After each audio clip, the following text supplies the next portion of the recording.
আজকে শেখাবো ক্যালেন্ডার কিভাবে দেখতে হয়। ক্যালেন্ডার কিভাবে দেখতে হয় সেটা আজকে তোমাদের শেখাবো।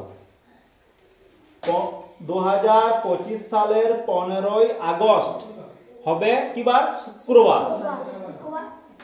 তাহলে 2026 সালের 15ই আগস্ট কি বার হবে সেটা আমরা কিভাবে জানবো?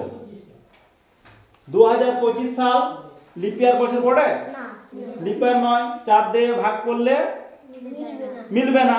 আবার 2026ও লিপ ইয়ার নয়, তাহলে কত দিনের বছর হবে এটা? 365 দিন। 365 দিনে এক বছর হবে। তাহলে 365 কে কত দিয়ে ভাগ হবে? হ্যাঁ, 7 দিয়ে।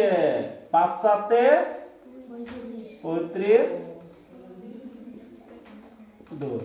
তাহলে কত অবশেষ থাকছে? 1। তাহলে 52 সপ্তাহ হলে সেটা হতো শুক্রবার হতো, কিন্তু একদিন বেশি আছে, তাহলে শুক্রবারের পরের দিন কি হবে? শনিবার। একদিন বেশি আছে তাই শনিবার হবে। তাহলে উত্তরটা কি বেরোবে?